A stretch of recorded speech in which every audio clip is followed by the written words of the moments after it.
எபேசியர் 2 அதிகாரம் 6, 7 வசனத்தை வாசிக்க கேட்போம். எபேசியர் 2, 6, 7 வாசியுங்கள். கிறிஸ்து இயேசுவுக்குள் அவர் நம்மிடத்தில் வைத்த தயவினாலே தம்முடைய கிருபையின் மகா மேன்மையான ஐஸ்வரியத்தை வரும் காலங்களில் விளங்க செய்வதற்காக கிறிஸ்து இயேசுவுக்குள் நம்மை அவரோடு கூட எழுப்பி உன்னதங்களிலே அவரோடு கூட உட்காரவும் செய்தார். உன்னதங்களில் அவரோடு கூட உட்கார வைத்தார். 1 பேதுரு 5 அதிகாரம் 12 வசனம். உங்களுக்கு புத்தி சொல்லும்படிக்கும் நீங்கள் நிலை கொண்டு நிற்கிற அந்த கிருபை தேவனுடைய மெய்யான கிருபைதான் என்று அந்த தேவனுடைய மெய்யான கிருபைதான் என்று சாட்சியிடும்படிக்கும் நான் சுருக்கமாய் உங்களுக்கு எழுதி எனக்கு தோன்றுகிறபடி உண்மையுள்ள சகோதரனாகிய சில்வானுவின் கையிலே கொடுத்து அனுப்பியிருக்கிறேன். நாம் தேவனுடைய கிருபையை பற்றி படித்து கொண்டிருக்கிறோம். தேவனுடைய கிருபை என்று சொல்லும்போது ஏற்ற நேரத்தில் நமக்கு சகாயம் செய்ய, உதவி செய்ய தம்முடைய வல்லமையை அவர் நமக்கு அனுப்பி கொடுப்பார். நம்மை போல எல்லா விதத்திலும் சோதிக்கப்பட்டும் பாடுபட்டு பாபமில்லாதவராய் இருக்கிற அவர் ஏற்ற காலத்தில் நமக்கு சகாயம் செய்ய, இரக்கம் செய்ய இந்த ஆண்டவருடைய உதவி நமக்கு நிச்சயம் கிடைக்கும். இந்த உதவி நமக்கு தேவை. இதை பற்றி நாம் படிக்கும்போது இந்த எபேசியர் எழுதின நிருபத்திலே இப்படி அழகாக எழுதியிருக்கிறது. கிறிஸ்து இயேசுவுக்குள் அவர் நம்மிடத்தில் வைத்த தயவினாலே, ஆண்டவருடைய தயவு தான் நம்மிடத்தில் இருக்கிறது. அவருடைய தயவினாலே தம்முடைய கிருபையின் மகா மேன்மையான ஐஸ்வர்யம், ஆண்டவருக்கு இருக்கிற ஐஸ்வர்யம் கிருபையின் ஐஸ்வர்யம்.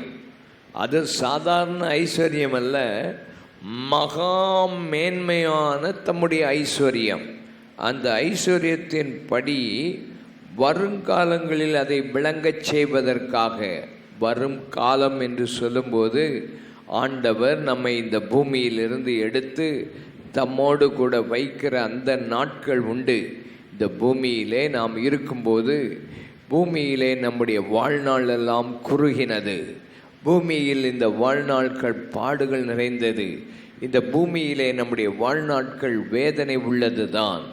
இந்த உலகம் நம்மை பாவத்துக்குள்ளும் அநியாயத்துக்குள்ளும் அக்கிரமத்துக்குள்ளும் அடைத்து வைத்திருக்கிறது.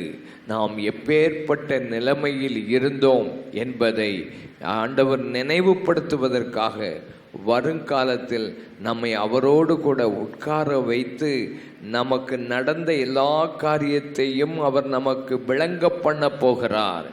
எதை விளங்க பண்ண போகிறார்? எவ்வளவு ஆழமான குழியில் இருந்தோம், எவ்வளவு மோசமான நிலைமையில் இருந்தோம், நம்முடைய சந்ததி என்னென்ன வேதனைகளுக்குள் அவர்கள் போய் நம்முடைய வாழ்க்கையில் எப்படிப்பட்ட சாபங்கள் இருந்தது, நம்முடைய குடும்பங்களில் எப்படிப்பட்டவர்களாக முன்னோர்கள் வாழ்ந்தார்கள், இதையெல்லாம் விளக்கி காண்பிப்பார். ஒரு நாள் தம்முடைய ஐஸ்வர்யத்தின்படி நம்மை அவரோடு கூட எழுப்பி உட்கார வைத்து அவருடைய தயவின் மகா ஐஸ்வர்யத்தின்படி, கிருபையின் ஐஸ்வர்யத்தின்படி நம்ம நிலைமையை அவர் ஒரு நாள் காண்பிப்பார். ஐயா அம்மா, உங்களுக்கும் எனக்கும் இந்த உலகத்தில் கொடுக்கப்பட்டது மகா பயங்கரமான நரகமும் மகா பயங்கரமான பாவங்களிலும் சிக்கி இருந்தோம். ஆனால் உங்களையும் என்னையும் ஆண்டவர் தெரிந்தெடுத்து இன்றைக்கு எழுப்பி அவரோடு கூட உட்கார வைத்தது அவருடைய தயவு கிருபை. எத்தனை பேர் அதை விசுவாசிக்கிறீங்க? எல்லாரும் ரெண்டு கைகளை வைத்து, ஐயா எங்களை நீர் தெரிந்து கொண்டீர், உம்முடைய தயவினாலே உம்மோடு கூட உட்கார வைத்திருக்கிறீர். அல்லேலூயா சொல்லுங்க, அல்லேலூயா. நீங்களும் நானும் இப்போ இங்கே இந்த இடத்துல உட்கார்ந்திருந்தாலும் உண்மையில் கிறிஸ்து உயிரோடு எழுப்பப்பட்டபடியினாலே அவரோடு கூட நம்மை உட்கார வைத்திருக்கிறார் என்கிற அந்த உண்மையை புரிந்து கொள்ளணும். ரெண்டாவது, ஆண்டவர் இந்த கிருபையை பற்றி சொல்லும்போது மெய்யான தேவ கிருபை என்று சொல்லுகிறார். மெய்யான தேவ கிருபை அப்படின்னா அர்த்தம் என்ன? மெய்யான தேவ கிருபைனா என்ன இருக்குன்னு அர்த்தம்? நல்ல நோட்டு இருக்குது அப்படின்னு சொன்னா என்ன அர்த்தம்? கள்ள நோட்டு இருக்குன்னு அர்த்தம். அது விளங்க மாட்டேங்குதா? நல்ல நோட்டு இருக்குன்னு சொன்னா என்ன நோட்டு இருக்குன்னு அர்த்தம்? கள்ள நோட்டும் இருக்குதுன்னு அர்த்தம். அப்போ மெய்யான தேவ கிருபை ஒன்று இருக்குதுன்னு சொன்னா என்ன கிருபை இருக்குது? தவறான கிருபைகளை பற்றி ஜனங்கள் பேசுகிறதை பார்க்கிறோம். இன்னைக்கு உலகமெங்கிலும் தவறான கிருபைகளை பரப்பி கொண்டிருக்கிறான் சத்துரு. ஆனால் மெய்யான தேவ கிருபையை நீங்களும் நானும் பெற்றுக்கொள்வோமே ஆனால் அந்த கிருபை இன்றைக்கு நமக்கு ஆசீர்வாதமாக இருக்கும் என்பதில் சந்தேகமில்லை. பைபிள் அழகாக சொல்லுகிறது. எபிரேயர் 13ஆம் அதிகாரம் 9ஆம் வசனத்தை வாசியுங்கள். எபிரேயர் 13:9. பலவிதமான அந்நிய போதனைகளால் அலைப்புண்டு தெரியாதிருங்கள். போஜன பதார்த்தங்களினால் அல்ல, கிருபையினாலே இருதயம் ஸ்திரப்படுகிறது. நல்லது. போஜன பதார்த்தங்களில் முயற்சி செய்கிறவர்கள் பலன் அடையவில்லையே. பலவிதமான அந்நிய போதனைகளினாலே அலைப்புண்டு திரியாதிருங்கள். சபை மக்கள் அங்கே இங்கேயும் ஓடி பல உபதேசங்களை கேட்டு அலைப்புண்டு திரியக்கூடாது. விசுவாசத்தை பற்றி அடிக்கடி சொல்லி, உலக பொருட்கள் நமக்கு தேவை, உனக்கு நல்ல ஆடை தான் நீ அணியணும், உன் சட்டை போட்டினா 2000 ரூபாய்க்கு அதிகமான சட்டையை நீ வாங்கி போடு. இவங்கிட்ட 500 ரூபா கூட இருக்காது. இவன் கடனை வாங்கி 2000 ரூபாய் சட்டை போட்டு நான் ராஜா அப்படின்னு சொல்கிற ஆட்கள். இப்படியெல்லாம் பணத்தையும் பொருளையும் மையமாக வைத்து இயேசுவை தேடுகிற கூட்டம். இதை கேட்கறதுக்கு விசுவாசிகளுக்கெல்லாம் குளிர் ஆட்டம். எப்பா எனக்கு 2 கார் வேணும், வீடு வேணும், அது வேணும், இது வேணும், இதை உலகத்தை கூறிய காரியத்தையே கேட்டு வாங்கணும். உன் மனசில் நீ எதையெல்லாம் நினைக்கிறாயோ அதையெல்லாம் ஆண்டவர் தருவார். இந்த மாதிரி உபதேசம் எல்லாருக்கும் ரொம்ப பிடிக்கும். அதுவும் இந்தியாவில் உள்ளவங்களுக்கு ரொம்ப பிடிக்கும். ஆனால் உன்னையும் உலக பொருளையும் மையமாக கொண்ட உபதேசத்தை விட்டு வெளியே வரணும். இதெல்லாம் ரொம்ப வெளியே சொல்ல மாட்டாங்க, ஆனால் இதுதான் அதனுடைய உபதேசம். அந்த உபதேசத்தினுடைய மையமே உன்னை மையமாக வைத்து இயேசுவை தேடுவது. ஆனால் உண்மையான ஆராதனை தேவனை மையமாக வைத்திருக்கணும். கைத்தட்டி கர்த்தரை துதிப்போம். அவரை தேடு, அவருடைய ராஜ்யத்தை தேடு, அவருடைய மகிமை அவருக்கு கொடு, அவரை ஆராதனை செய். உன்னுடைய நஷ்டங்கள், கஷ்டங்கள், போராட்டத்தின் மத்தியில் அவரை துதி. அதுதான் உண்மையான ஒரு ஆராதனை. அந்த ஆராதனையை விட்டுவிட்டு உன்னை பற்றியே நீ எப்பவும் யோசித்து கொண்டிருக்கிற பொய்யான உபதேசம் இந்த உலகத்தில் இருக்குது. இன்னொரு உபதேசம் கிருபை என்று சொல்லுகிற உபதேசம். அது இந்த பட்டணத்துக்குள் தீவிரமாய் வருகிறது. அந்த கிருபை என்று சொன்னால் அவர்கள் சொல்லுகிற உபதேசம் என்ன? நீ சட்ட திட்டத்துக்கு ஒன்றும் கீழ்ப்படிய வேண்டாம். இயேசு கிறிஸ்து உனக்காக சிலுவையில் மரித்து எல்லாம் செய்து முடித்து விட்டார். நீ ஒன்றும் செய்ய வேண்டாம். உனக்கு ஆண்டவர் நன்மையைத்தான் செய்வார். வாழ்க்கையில் ஒன்று நடக்காது.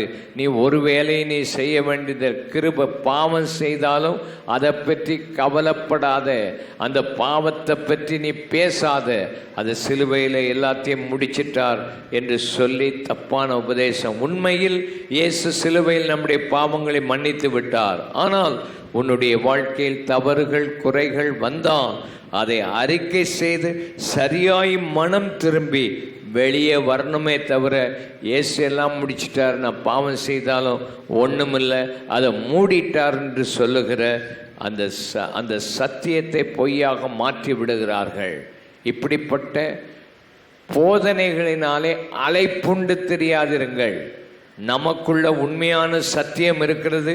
சத்தியம் இருக்கிற நாம் அங்குமிங்கும் அலையாதபடி உண்மையான கிருபையில் நாம் வளர வேண்டும். எல்லாரும் கை வைத்து, ஆண்டவரே, தப்பான உபதேசங்களில் நாங்கள் சிக்கிக் கொள்ளாமல், நல்ல கைகளை அசைத்து, தப்பான உபதேசங்களில் நாங்கள் சிக்கிக் கொள்ளாமல் நாங்கள் எங்கள் வாழ்க்கையில் உண்மையான கிருபையை பின்பற்றி செல்ல எங்களுக்கு உதவி செய்யும்.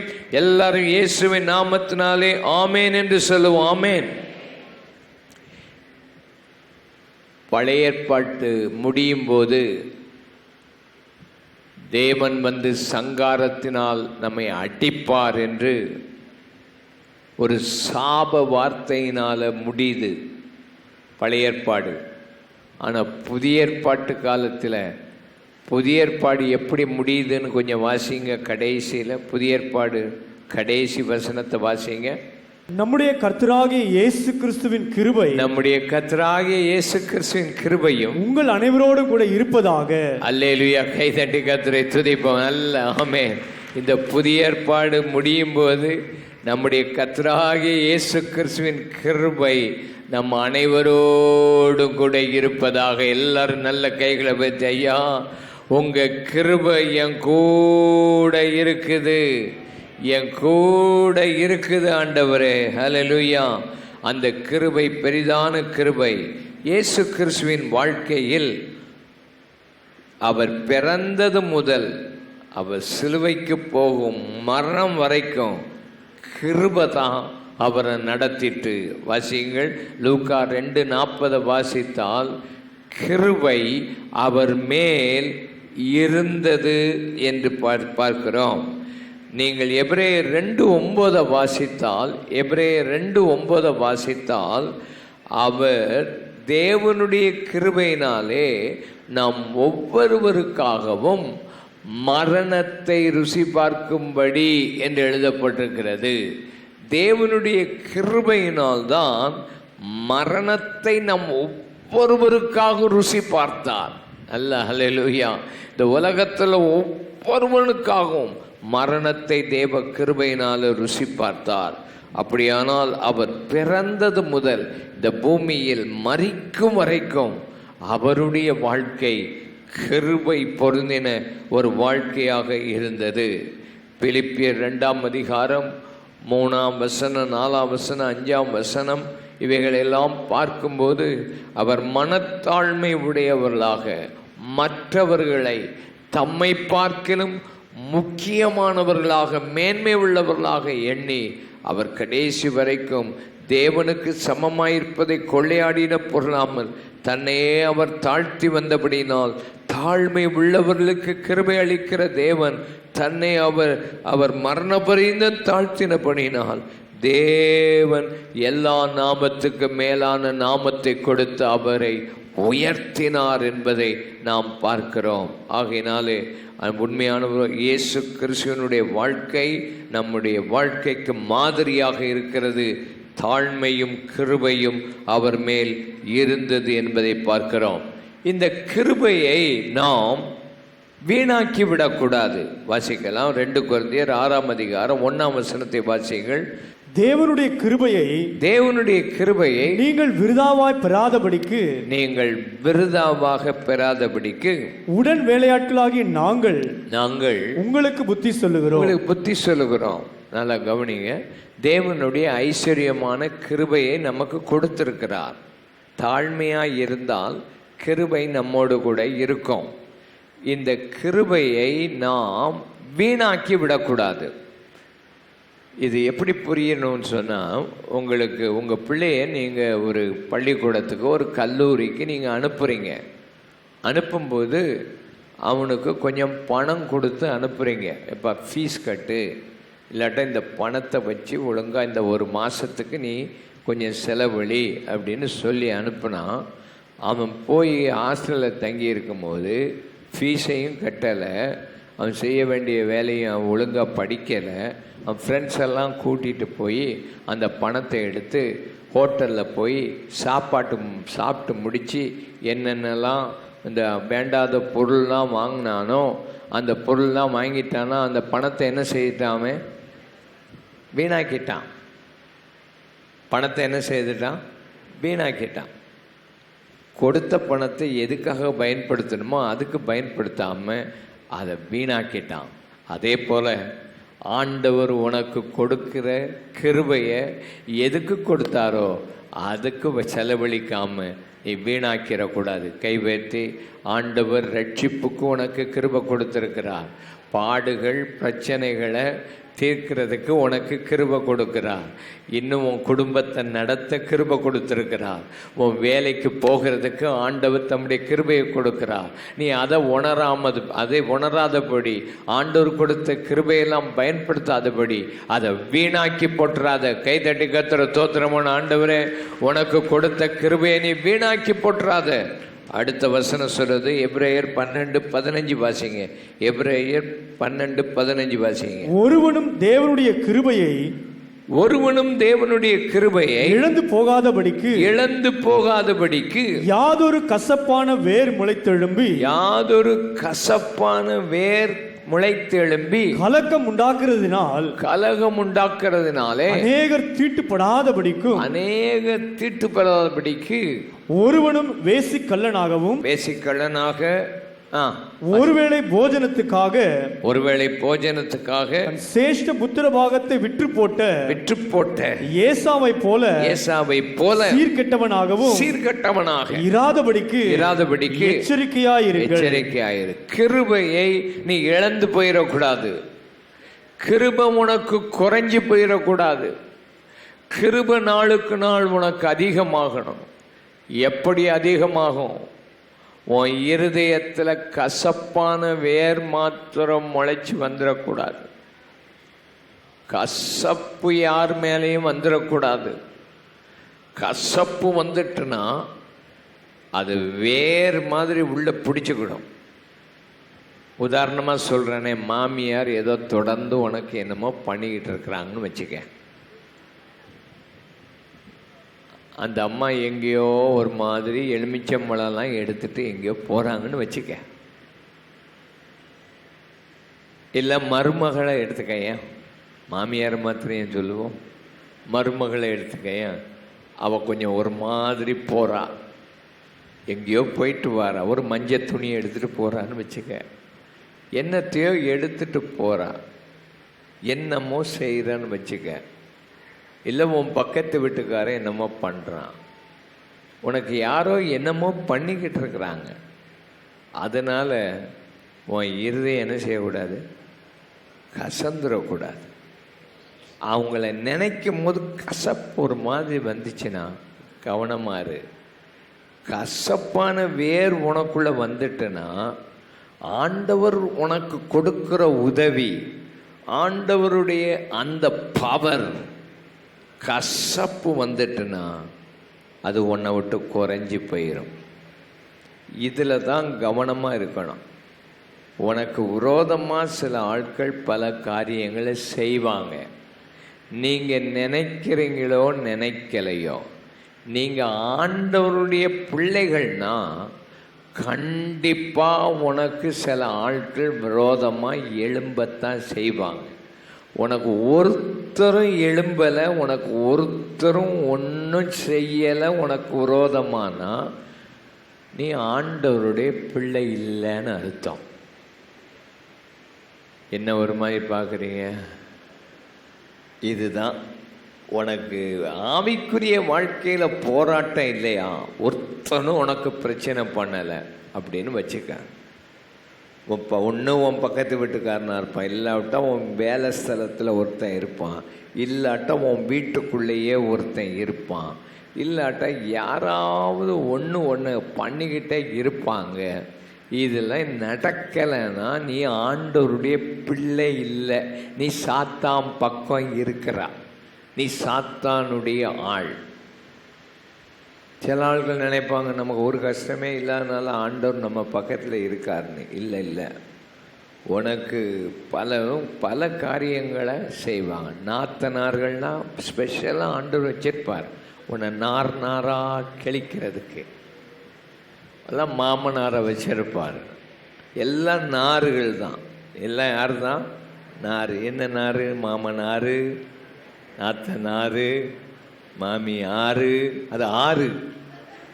இதெல்லாம் நார், அது ஆறு. இதெல்லாம் இருக்கும். உன் வீட்டுக்குள்ளேயே இருக்கும், பக்கத்து வீட்டில் இருக்கும், வேலை ஸ்தலத்தில் இருக்கும், உன்னை சுற்றிலும் இருக்கும். இதுகளெல்லாம் நமக்கு எதுக்கு இருக்குன்னா நம்மளை தாழ்மையாக வச்சு ஆண்டவர்கிட்ட போகிறதுக்கு இதெல்லாம் வச்சிருக்கிறாரு. எத்தனை பேர் அதை விசுவாசிக்கிறீங்க? நல்ல கைகளை வைத்து நல்ல கத்துற தோத்திரம் பண்ணுவோம். இதில் வரும்போது நமக்கு கசப்பு வந்துடக்கூடாது. 2 கை வைத்து கத்துற துதிப்போம். இப்போ 2 நாளாக எனக்கு 230 செய்தி வந்திருக்குது என்னை பற்றி பேசி. நீ ஒரு ஃப்ராடுடா, உன்னை கொண்டு ஒன்றும் செய்ய முடியாதா, நீ என்னத்தை செய்ய போகிறாது இதுன்னு எத்தனை பேர் என்னத்தான் எழுதினாலும் இந்த கசப்பு மாத்திரம் வந்துடக்கூடாது. அவங்கள ஆண்டவர் ஆசீர்வதிக்கணும். அந்த எண்ணம் தான் நமக்குள்ளே வரணும். அல்லேலூயா. எல்லாரும் கை வைத்து 2 கைகளை வைத்து, இயேசுவே எங்கள் வாழ்க்கையில் எத்தனை தான் வந்தாலும் பரவாயில்ல, உங்கள் நாமம் மகிமைப்படும், உங்கள் கிருபை மாத்திரம் எங்களை விட்டு விலகக்கூடாது. ஹல்லேலூயா. நல்ல கைகளை அசைத்து உங்கள் கிருபை விலகக்கூடாது.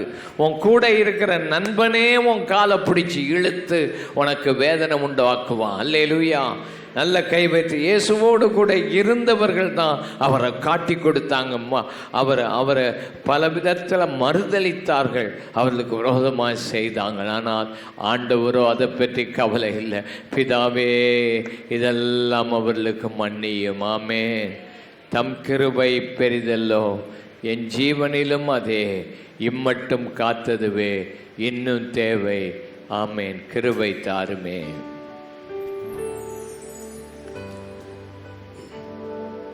தம் கிருபை பெரிதல்லோ, என் ஜீவனிலும் அதே, இம்மட்டும் காத்ததுவே இன்னும் தேவை. கிருபை தாருமே, இன்னும் தேவை. கிருபை தாருமே. தாழ்மை உள்ளவரிடம் தங்கிடுதே கிருபை. தாழ்மை உள்ளவரிடம் தங்கிடுதே கிருபை. வாழ்நாளெல்லாம் அது போதுமே, சுகமுடன் தம்பலமுடன். வாழ்நாளெல்லாம் அது போதுமே, சுகமுடன் தம்பலமுடன். சேவை செய்ய கிருபை தாருமே, சேவை செய்ய கிருபை தாருமே. தம் கிருபை பெரிதல்லோ, எம் ஜீவனிலும் அதே, இம்மட்டும் காத்ததுவே இன்னும் தேவை. கிருபை தாருமே, இன்னும் தேவை. கிருபை தாருமே. நிர்மூலமாகாததும் நிற்பதுமோ கிருபை நிர்மூலமாகாததும். எல்லாரும் பாடுங்கள், வாய் திறந்து நல்லா பாடுங்க. நிற்பதுமோ கிருபை நீசனின் பாவம் நீங்கினதே நித்திய ஜீவன் பெற்றுக் கொண்டேன். நீசனின் பாவம் நீங்கினதே நித்திய ஜீவன் பெற்றுக் கொண்டேன். காத்துக் கொள்ள கிருபை தாருமே காத்துக் கொள்ள கிருபை தாருமே. நல்ல கைகளை தட்டி கர்த்தரே கிருபை பேரிரல்லோ எம் ஜீவனிலும் அதே இம்மட்டும் காத்ததுவே இன்னும் தேவை கிருபை தாருமே இன்னும் தேவை கிருபை தாருமே. எபேசியர் 2ஆம் அதிகாரம் 8, 9, 10 வசனத்தை வாசிப்போம். கிருபையினாலே கிருபையினாலே விசுவாசத்தை கொண்டு ரட்சிக்கப்பட்டீர்கள். விசுவாசத்தை கொண்டு நீங்கள் ரட்சிக்கப்பட்டீர்கள். இது உங்களால் உண்டானது அல்ல, இது உங்களால உண்டானது அல்ல, இது தேவனுடைய ஈவு. இது தேவனுடைய ஒரு கிஃப்ட். ஒருவரும் பெருமை பாராட்டாதபடிக்கு ஒருவரும் பெருமை பாராட்டாதபடி இது கிரியைகளினால் உண்டானது அல்ல, இது கிரியையினாலே உண்டானது அல்ல. ஏனெனில் நற்கிரியைகளை செய்கிறதற்கு நற்கிரியைகளை செய்வதற்கு நாம் கிறிஸ்து இயேசுவுக்குள் சிருஷ்டிக்கப்பட்டு தேவனுடைய செய்கையாய் இருக்கிறோம். தேவனுடைய செய்கையாய் இருக்கிறோம். அவைகளில் நாம் நடக்கும்படி அவர் முன்னதாக அவைகளை ஆயத்தம் பண்ணியிருக்கிறார்.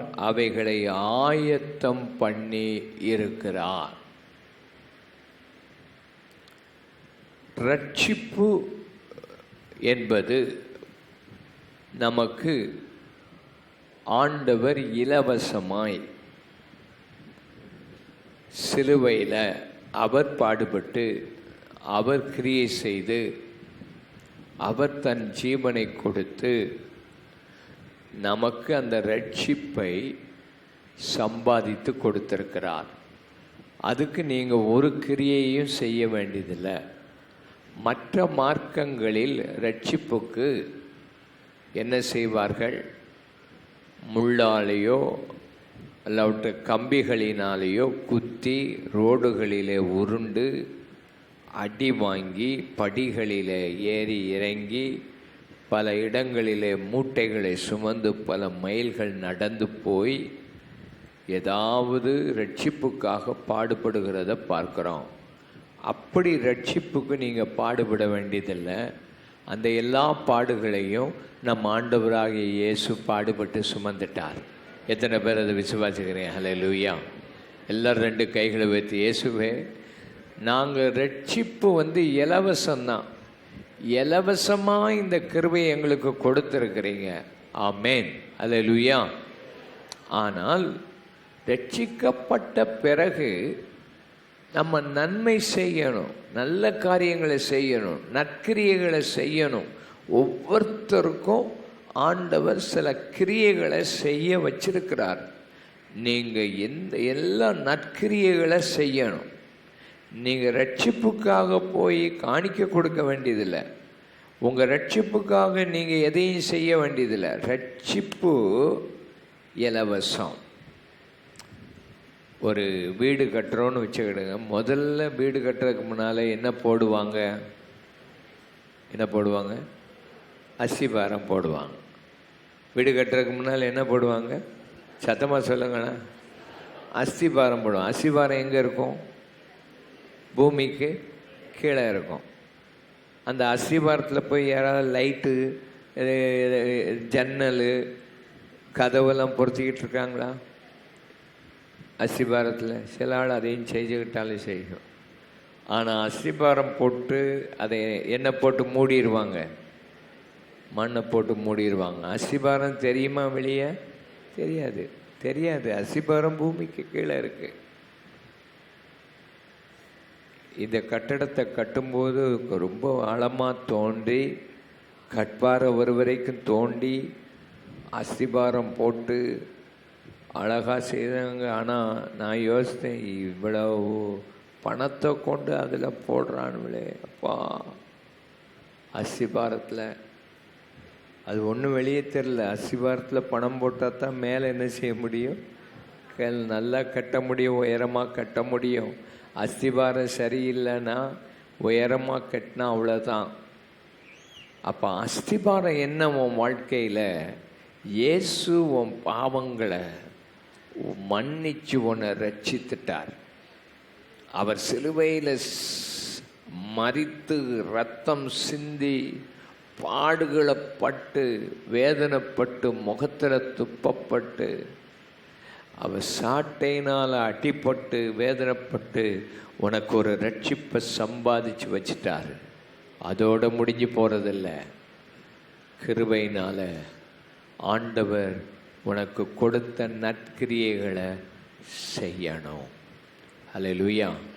நற்கிரியைகள் என்று சொல்லுவது, அஸ்திபாரத்துக்கு மேலே வீடு கட்டும்போது என்னெல்லாம் வைப்பாங்க? கதவு வைப்பாங்களா? ஜன்னல் வைப்பாங்களா? பெயிண்ட் பூசுவாங்களா? உள்ள லைட்டு போடுவாங்களா? அழகுபடுத்துவாங்களா? இல்லையா? அதுதான் நீ செய்ய வேண்டிய. ஆண்டவர் உனக்கு கொடுத்த கிருபையின்படி நல்ல கிரியைகளை நீ செய்யணும்.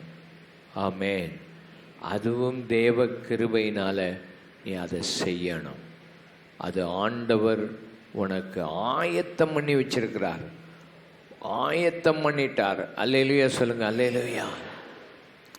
ஒரு கட்டடத்தை கட்ட முன்னால் ஆர்கிடெக்ட் என்ன செய்வாங்கன்னா, அந்த கட்டடம் எப்படியெல்லாம் கட்டணும், எந்த இடத்துல ஜன்னல் வரணும், எந்த இடத்துல லைட் போடணும், எந்த இடத்துல சுவிட்ச் வைக்கணும், இதெல்லாம் முதல்லையே படம் வரைஞ்சி ஆயத்தம் பண்ணியிருப்பாங்க.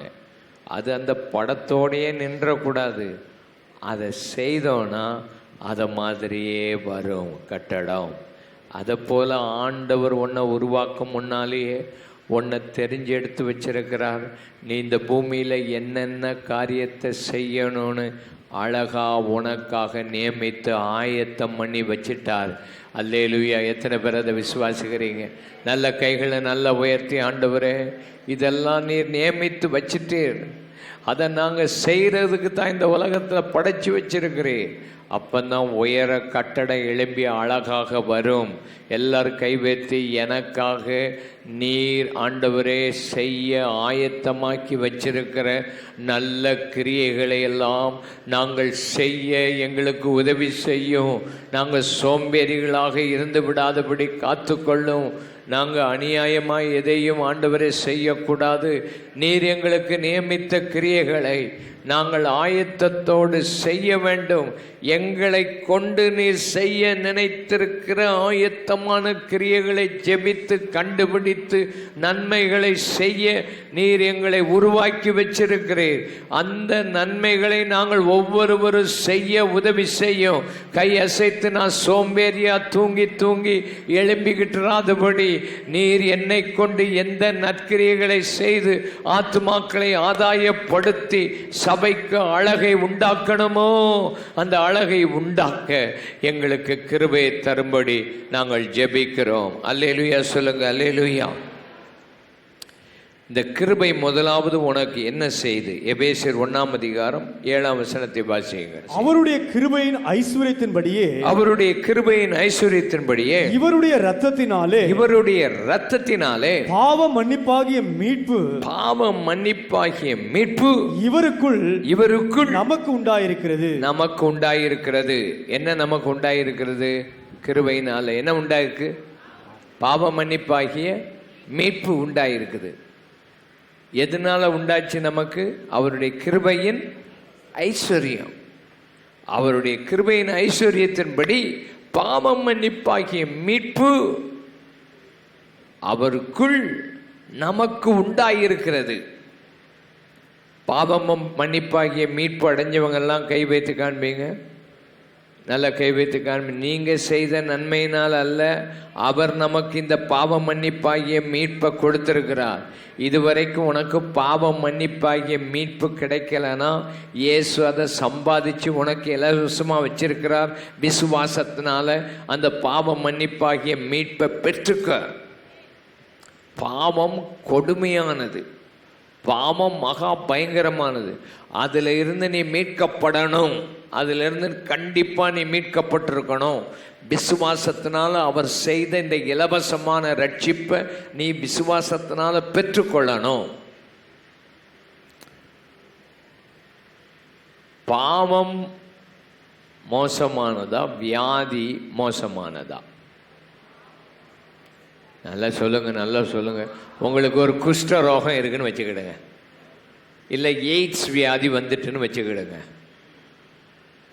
பாவமும் இருக்குது, எய்ட்ஸ் நோய் இருக்குது. எது மோசமானது? ஏன் பாவம் மோசமானது? பாவத்தினால்தான் வியாதியா? சரி, அதை விட்டுருங்க. பாவம் ஏன் மோசமானது? வியாதி இருந்தால் செத்தா மோட்சம் போவீங்களா, போக மாட்டீங்களா? சொல்லுங்களேன். பாவம் இருந்தால் செத்தா எங்கே போவீங்க? நரகம். வியாதி இருந்தால் செத்தா எங்கே போகலாம்? மோட்சம் போகலாம். நரகம்னா என்னன்னு என்ன தெரியுமா? நரகம் எப்படி இருக்குன்னு தெரியுமா? அவியாது, எப்பவுமே எரிஞ்சுக்கிட்டே இருக்கும். அது ஒவ்வொருத்தரும் பல்ல கடிச்சிக்கிட்டு தான் இருப்பான். அதை போல் வேதனை ஒன்றுமே இருக்காது. உன் வாழ்க்கையில் இன்றைக்கி நிறைய பேர் பாவத்துக்குள்ளே இருப்பான். ஆனால் வியாதி வந்துச்சுன்னா என்ன செய்கிறோம்? வியாதி வந்துச்சுன்னா என்ன செய்கிறோம்? அழுகிறோம். வேற டாக்டர்கிட்ட போகிறோம்.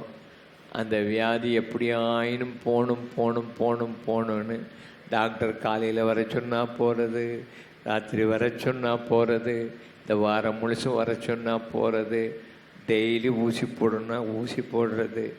ஆனால் பாவம் வந்துட்டுன்னா ஞாயிற்றுக்கிழமை கோயிலுக்கு வந்துட்டு பாவம் செய்துட்டு திரும்பவும் போய் சண்டை போட்டு கசப்பு வச்சு அநியாயத்தை பண்ணிட்டு அக்கிரமத்தை பண்ணிட்டு ஒன்றுமே செய்கிறதில்ல. உனக்கு ஆண்டவர் சம்பாதித்த இந்த மீட்பை நீ இழந்துடாத. இதுக்கு போராடு.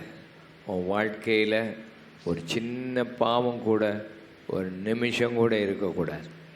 அல்லேலூயா சொல்லு, அல்லேலூயா. நல்லா கை வைத்து கர்த்தரை துதிப்போம். இந்த 100 ஆண்டுகள் கொண்டாடுறதுக்கு முன்னால் ஒரு நாள் ஜெபம் பண்ணிக்கிட்டு இருந்தேன். ஆண்டவர் சொன்னார், உன் மேலே ஒருத்தன் வருத்தமாக இருக்கிறான், உனக்கு பல காரியத்தை எழுதியிருக்கான்ல, நீ அவனை கூப்பிடு.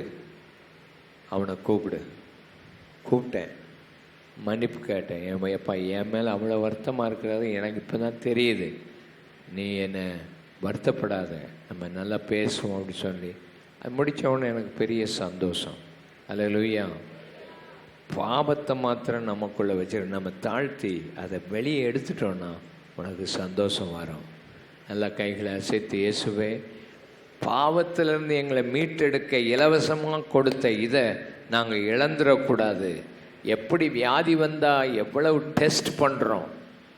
டாக்டர் சொல்லுவார், ஸ்கேன் எடுத்துகிட்டு வாம்பார். ஸ்கேன் எடுத்துகிட்டு வந்தால் எவ்வளவு?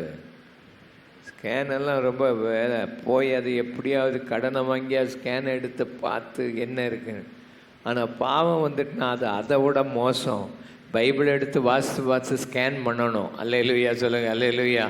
இதுதான் நமக்கு ஸ்கேன். கை வைத்து கர்த்தரை துதிப்போம். ஆண்டவரே, இந்த ஸ்கேன் எல்லாம் நாங்கள் ஒழுங்காக பண்ண எங்களுக்கு உதவி செய்யும். ஆண்டவருடைய கரம் இருக்கட்டும். முதல்ல உனக்கு கிருபை இந்த மீட்பை கொண்டு வருகிறது என்பதை மறந்துடாத. ரெண்டாவது, ரோமர் 6:14 வாசிங்க. இந்த பாவம் நம்மை என்ன செய்யக்கூடாது? கிருபையினால். சீக்கிரம் வாசிங்க. ரோமர். நியாய பிரமாணத்துக்கு கீழ்ப்பட்டிராமல் கிருபைக்கு கீழ்ப்பட்டிருக்கிறபடியால், கிருபைக்கு நீ கீழே இருக்கிறபடினால் பாவம் உங்களை மேற்கொள்ள மாட்டாது. பாவம் உன்னை மேற்கொள்ளாது. அப்படியானால் கிருபை உனக்கு இருக்குதுன்னா முதல்ல பாவ மன்னிப்பாகிய மீட்பு வரும். கிருபை உனக்கு இருக்குதுன்னா பாவம் ஒன்று ஆளுகை செய்யாது. எல்லாரும் சொல்லுங்க, எது ஆளுகை செய்யாது? சத்தமா சொல்லுங்களேன். பாவம் என்ன செய்யாது? ஆளுகை செய்யாது. பாவம் என் காலுக்கு கீழே இருக்கும். பாவம் என்னை ஆள ஒட்ட மாட்டேன். நீ எதுக்கு வேலைக்காரன்? நீ எதுக்கு வேலைக்காரனா இருக்கிற? பாவத்துக்கு வேலைக்காரனா இருக்கிறியா? ஆவியானவர் சொல்றதுக்கு நீ வேலைக்காரனா இருக்கிறியா என்பதை கவனி. பாவம் சொல்லும், உன் மாமியார் இந்த வார்த்தையை உனக்கு பேசிட்டா, நீ அவளை விடாத, அவன் குடும்பத்தை விடாத, ஒரு வழி பண்ணி அந்த அம்மாவை ஒரு வழி பண்ணு, அவளை வீட்டை விட்டு விரட்டு, இல்லாட்ட உன் புருஷனோட நீ வாழாத, அவனை ஒரு வழி பண்ணு இன்னைக்கு வரும்போது அப்படின்னு பாவம் சொல்லும். ஆவியானவர் சொல்லுவார், அமைதியா இரு, வாயை மூடிக்கிட்டு இரு. நீ எதுக்கு கீழ்ப்படிய போற? சரி ஆண்டவரே, வாயை மூடிக்கிட்டு தான் இருப்பேன். ஆனால் அவன் புருஷன் வரும்போது உள்ள இருந்து வரும் அந்த பிசாசு சொல்லுவான், விட்டாத இந்த நேரம் ஒரு வார்த்தையாக கேட்டால் தான் அவனுக்கு தான் அவனை ஒரு வழி பண்ணிட்டு தான் நீ உட்காருவா. அப்போ எது அவனை ஆளுகை செய்யுது? பாவம் ஒன்று ஆளுகை செய்யுது, ஆவியான ஒன்று ஆளுகை செய்யலை. புரியுதா புரியலையா? புரிஞ்சிக்க, புரியலைன்னா இது மாதிரி பண்ண. எது ஒன்று ஆளுகை செய்யுது? கிருபை இருந்துச்சுன்னா, அல்லேலூயா. இது நம்ம கிட்ட சக்தி இல்லை, நமக்கு உருன்னு தான் வரும். உருன்னு வரும்போது, ஆண்டவரே உங்கள் கிருபை எனக்கு தாங்கப்பா, இந்த நேரம் என் வாயை திறக்காதபடி உங்கள் கிருபை எனக்கு தாங்க, நீங்கள் தான் என்ன ஆளுகை செய்யணும், பாபம் என்ன ஆளுகை செய்யக்கூடாது. 2 கைகளை உயர்த்தி, நல்லா கைகளை நல்லா உயர்த்தி, எல்லாம் மகா சங்கபா, எல்லா கைகளை உயர்த்தி கத்துற துதிப்பாமே. ஆஃபீஸில் அங்கே சொல்லுவாங்கப்பா, ஒருத்தன் கொண்டு இவ்வளோ ரூபா கொடுக்குறான்ப்பா, நம்மெல்லாம் பிரிச்சுக்கிடலாம்ப்பா, நான் நல்லா பிரித்து பணத்தை நமக்கு இவ்வளோ வேணும், ஃபீஸ் கட்டணுமே ஆண்டவரே, நீரே எனக்கு உதவி. சாத்தான் பேசுவான், நீரே தான் இந்த பணத்தை எனக்கு கொண்டு வாரு. இந்த ஒருத்தன் லஞ்சம் கொடுக்க போகிறான், அதனால் நான் மாத்திரம் இல்லை, எல்லாரும் வாங்குறாங்க, அதனால் இது வாங்குவோம்மா. ஆண்டவர் ஆவியான்னு சொல்ல, வாங்காதப்பா, நான் உனக்கு கஷ்டமாக இருந்தாலும் நான் உன்னை நடத்துவேன் அப்படின்னு சொல்லும்போது அவன் கொண்டு வருவான், டே வாங்குறியாலா வாங்கலையா அப்படின்னு கேட்டு, நீ வாங்கலைன்னா எங்களுக்கெல்லாம் ஆபத்து வரும்னு சொல்லுவான். ஆனால் உன்னை பாவம் ஆளுகை செய்யக்கூடாது, ஆண்டவர் ஆளுகை செய்யணும். 2 கை வைத்து, நல்ல கைகளை வைத்து, ஆண்டவரே பாவம் என்ன ஆளுகை செய்யக்கூடாது. 2 கை வைத்து, பாவம் என்ன ஆளுகை செய்யக்கூடாது, நீர் தான் ஆளுகை செய்யணும். கிருபை இருந்தால் தான் முடியும். 2 கை வைத்து, எனக்கு கிருபையை தாங்க ஆண்டவரே, அந்த கிருபை என்னை ஆளுகை செய்யட்டும். ஆமென். 2 கொரிந்தியர் 12:9 வாசிங்க. 2 கொரிந்தியர் 12:9. அதற்கு அவர் என் கிருபை உனக்கு போதும், என் கிருபை உனக்கு போதும், பலவீனத்திலே என் பலன் பூரணமாய் விளங்கும் என்றார். பலவீனத்திலே என் பலன் பூரணமாய் விளங்கும் என்று சொன்னான். அதுக்கு கீழே வாசிங்க. ஆகையால் கிறிஸ்துவின் வல்லமை என் மேல் தங்கும்படி என் பலவீனங்களை குறித்து நான் மிகவும் சந்தோஷமாய் மேன்மை பாராட்டுவேன். 8ஆம் வசனம் வாசிங்க. 8ஆம் வசனம் சீக்கிரம். அது என்னை விட்டு நீங்கும்படிக்கு, அதுக்கு முந்தின வசனம், அன்றியும் எனக்கு வெளிப்படுத்தப்பட்டவைகளுக்குரிய மேன்மை நிமித்தம் நான் என்னை உயர்த்தாதபடிக்கு என் மாம்சத்திலே ஒரு முள் கொடுக்கப்பட்டிருக்கிறது. மாம்சத்தில் என்ன கொடுக்கப்பட்டிருக்குது? ஒரு முள். சத்தமா சொல்லுங்களேன். ஒரு முள்ளுனா என்ன? முள்ளுனா கூர்மையா இருக்கும். அது என்ன செய்யும்? முள்ளு குத்துச்சுன்னா நல்லா இருக்குமா? சத்தமா சொல்லுங்களேன். முள்ளு குத்துனா பயங்கரமா வலிக்கும். ஒரு முள்ளு இருக்குது. என்னை நான் உயர்த்தாதபடி அது என்னை குட்டும் சாத்தானுடைய தூதனா இருக்கிறது. சாத்தானுடைய தூதன் 2 பேர் இப்போ அவனுக்கு இருக்கிறாங்க. ஒன்று சாத்தானுடைய தூதன் அங்கே இருக்கிறான். 2வது அவன் என்ன செய்கிறான்? ஒரு முள்ளு ஒன்று வச்சு குத்திக்கிட்டே இருக்கிறான். இந்த 2 காரியம் நடக்குது. சாத்தானுடைய தூதன் அவன் எப்பவும் அநியாயம் செய்யதான் வருவான். 2வது முள்ளு, அந்த முள்ளு குத்திக்கிட்டே இருக்குது பவுலுக்கு. உங்கள் வாழ்க்கையிலையும் இந்த காரியம் நடக்கும். முள்ளு குத்திக்கிட்டே இருக்கும். ஏதோ ஒரு நேரம் குத்திட்டு போகாது. குத்திக்கிட்டே முள் இருந்தால் அது வலிச்சுக்கிட்டே தான் இருக்கும். அதுவும் சாத்தானுடைய தூதன் தான் உன்னை ஒரு வழி பண்ண பார்ப்பான். அது யாராக இருக்கலாம்னா, யாராவது ஒரு ஆளாக இருக்கலாம், இல்லாட்டா ஒரு சோதனையாக இருக்கலாம், அல்லாட்டா ஒரு வியாதியாக இருக்கலாம், இல்லாட்டா ஏதோ ஒரு போராட்டம் இருந்துக்கிட்டே உனக்கு இருக்கலாம். ஏன் அதை ஆண்டவர் செய்கிறாருன்னா, நீ உன்னை உயர்த்தி பெருமை வந்து ஆண்டவர் உனக்கு விரோதமாக வராதபடி உன்னை தாழ்மையாக வச்சு உனக்கு கிருபை கொடுக்கறதுக்கு, உன் பலவீனத்தில் ஆண்டவருடைய பலனை வைக்கிறதுக்கு ஆண்டவர் இதை அனுமதிச்சிருக்கிறார். அப்போது உனக்கு பாடுகள், கஷ்டங்கள், நெருக்கங்கள், சோதனைகள், வேதனைகள், கண்ணீர்கள், போராட்டங்கள், யாரோ ஒரு தூதன், பிசாசனுடைய தூதன் உன்னை குத்திக்கிட்டே இருக்கிறான்னு வச்சுக்க. இதன் மத்தியில் ஆண்டவருடைய வல்லமை, ஆண்டவருடைய பலன், ஆண்டவருடைய கிருபை உன்னை வந்து தாங்கும். அவன் பவுல் ஜெபம் பண்ணுறான், ஒரு தடவை ஜெபம் பண்ணுறான், இது போகட்டும்னு, போகலை. ரெண்டாவது தடவை ஜெபம் பண்ணுறான், போகலை. மூணாவது தடவை வந்து ஜெபம் பண்ணுறான், அது அவனை விட்டு போகலை.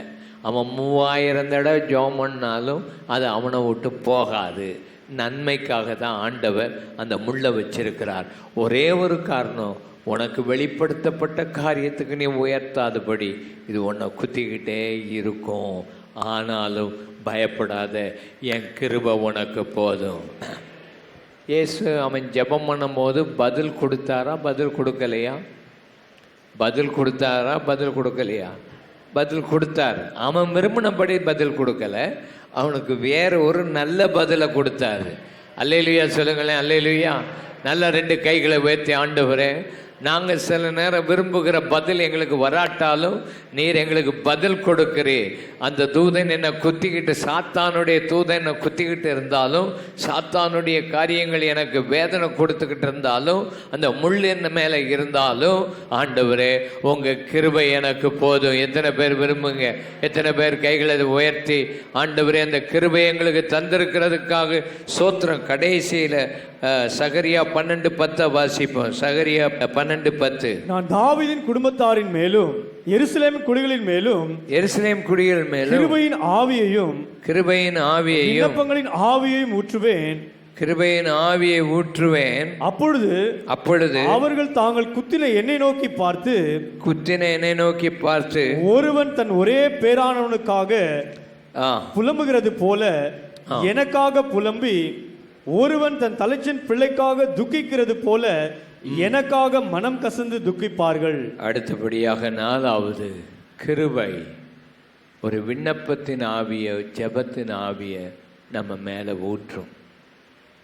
முதல்ல கிருபை நமக்கு மீட்பு, ரட்சிப்பை கொண்டு வருது.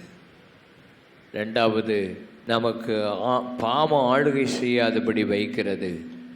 3வது கிருபை நம்முடைய கஷ்டத்தின் மத்தியில், வேதனைகள் மத்தியில், போராட்டத்தின் மத்தியில் உதவி செய்து. 4வது கிருபை நம்ம வாழ்க்கையில் ஜெபிக்க வைக்குது, புலம்ப வைக்குது, அழுது ஜெபிக்க வைக்குது. ஆண்டவருடைய கரம் நமக்கு பெரிய காரியங்களை செய்யும். கண்களை மூடி ஜெபம் பண்ணுவோம். உனக்கு ஒரு கிருபையின் ஆவியை அனுப்புகிறார், ஒரு விண்ணப்பத்தின் ஆவியை அனுப்புகிறார். நல்ல வாயை திறந்து ஒரு ஜெப ஆவியை உனக்குள்ளே ஆண்டவர் தருகிறார். அவர் உனக்கு ரட்சிப்பை ஆண்டவர் கொடுக்கிறார். உன்னை பாவம் ஆளுகை செய்யாதபடி கிருபையை ஆண்டவர் அனுப்புகிறார். உன் வேதனையான சூழ்நிலைகள், உன் கண்ணீரான சூழ்நிலைகள், உன்னை நெருக்கி கொண்டிருக்கிற ஒரு மனிதனாயிருக்கலாம், உன்னை வேதனைப்படுத்தி கொண்டிருக்கிற ஒரு வியாதியாயிருக்கலாம், ஏதோ ஒரு சோதனை உனக்கு திரும்ப திரும்ப வந்து உன்னை வேதனைப்படுத்தலாம். பயப்படாதே, ஆண்டவருடைய கிருபை உன் மேலே இருக்கிறது. ஹல்லேலூயா. ஜெபிக்க முடியாமல் கஷ்டப்பட்டு கொண்டிருக்கிறார். உன் மேலே ஒரு விண்ணப்பத்தின் ஆவியை, ஒரு கிருபையின் ஆவியை அனுப்பி புலம்பி ஜெபிக்க வைக்கிற ஒரு வல்லமை உன் மேலே வருகிறத நீ பார்ப்பாய். நீ பயப்படாதே. நீ நெருக்கப்பட்டு கொண்டிருக்கிற இந்த காலத்தில் ஆண்டவருடைய சமூகம் உன்னை தொடுகிறது. ஆண்டவருடைய பலன் உன்மேல் இறங்கி வருகிறது. ஆண்டவருடைய வல்லமை உன்மேல இறங்கி வருகிறது. அது போதும் உனக்கு. அவருடைய வல்லமை உன்னை ஆமென் வெட்கப்படுத்தாது மகளே. உன் முகம் வெட்கப்படாது. உன் முகத்தை பிரகாசிக்க பண்ணுகிற ஒரு ஆண்டவருடைய வல்லமை இந்த நாட்களில் உண்மையிலே வருகிறது. ஆண்டவர் உன் கால்களை மான் கால்களை போல மாற்றி உன்னை பலப்படுத்தி உயர்ந்த ஸ்தலத்தில் உன்னை நடக்க பண்ணுகிற ஒரு ஆண்டவருடைய கரம். மகாலாபா எல்லாரும் அந்நிய பாஷைகளை பேசி ஒரு புது அபிஷேகத்தோட போ, ஒரு புது கிருபையோட போ. 100 ஆண்டுகளுக்கு பின்பு ஆண்டவர் தம்முடைய அபிஷேகத்தை அனுப்புகிறார், ஒரு அக்கினியை அனுப்புகிறார். ஆண்டவருடைய வல்லமை இந்த நாட்களில் வெளிப்பட போகிறது. உன்னை கொண்டு ஆயிரங்களை ஆண்டவர் பிடிப்பார். உன் குடும்பத்தை உயர்த்துகிறார். உன் மேலே ஆண்டவருடைய அளவில்லாத அன்பு ஆமென் மூடிக்கொண்டிருக்கிறது. பயப்படாதே மகளே, பயப்படாதே. கர்த்தர் உன்னை தாங்குகிறார். ஆத்துமாவே கர்த்தரை ஸ்தோத்திரி, என் முழு உள்ளமே பரிசுத்த நாமத்தை ஸ்தோத்திரி. என் ஆத்துமாவே கர்த்தரை ஸ்தோத்திரி, அவர் செய்த சகல பகார் மறவாதே. ஆமென். கர்த்தராகிய இயேசு கிறிஸ்துவின் கிருபை, பிதாவாகிய தேவனுடைய அன்பு, பரிசுத்த ஆவியானுடைய அந்யோன்ய ஐக்கிய சமாதான சுகம் இப்பொழுது எப்பொழுதும் நம் அனைவரோடு என்றைக்கு இருப்பதாக. எல்லாரும் ஆமென் சொல்லுவோம். ஆமென். கர்த்தர் உங்களை ஆசீர்வதிப்பார். வாழ்வு ஏஜி சபையின் ஆராதனை நேரங்கள். தமிழ் ஆராதனை ஞாயிற்றுக்கிழமை முதல் ஆராதனை காலை 5 மணிக்கும், 2ஆம் ஆராதனை காலை 7 மணிக்கும், 3ஆம் ஆராதனை காலை 8:45க்கும், 4ஆம் ஆராதனை காலை 10:30 மணிக்கும், 5ஆம் ஆராதனை மதியம் 12 மணிக்கும், மாலை ஆராதனை 6 மணிக்கும் நடைபெறும். ஆங்கில ஆராதனை முதல் ஆராதனை காலை 6:30க்கும், 2ஆம் ஆராதனை காலை 8:15க்கும், 3ஆம் ஆராதனை காலை 10 மணிக்கும், 4ஆம் ஆராதனை காலை 11:45 மணிக்கும், மாலை ஆராதனை 4:30 மணிக்கும் நடைபெறும். சிறுவருக்கான ஆராதனை அனைத்து ஆராதனை நேரங்களிலும் நடைபெறும். இந்தி ஆராதனை ஞாயிற்றுக்கிழமை காலை 11:30 மற்றும் மாலை 4:30 மணிக்கும், தெலுங்கு ஆராதனை ஞாயிற்றுக்கிழமை காலை 9 மணிக்கும் நடைபெறும். பெண்கள் ஆராதனை வெள்ளிக்கிழமை காலை 10:30 மணிக்கு நடைபெறும். வாலிபர்கள் சிறப்பு ஆராதனை சனிக்கிழமை மாலை 6:30 மணிக்கு நடைபெறும். எங்கள் முகவரி எண் 6, அண்ணா சாலை, சின்னமலை, சென்னை 6,15,000.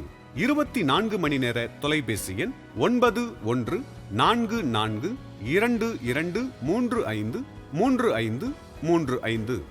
நமது அனைத்து ஆராதனைகளையும் நேரடி ஒலிபரப்பாக www.nlag.in என்ற இணையதளத்திலும் காணலாம். மேலும் SMS செய்ய 9884544000 என்ற எண்ணுக்கும், ஜெபம் மற்றும் ஆலோசனைக்கு hope center@nlag.in என்ற மெயில் ஐடிக்கு தொடர்பு கொள்ளுங்கள்.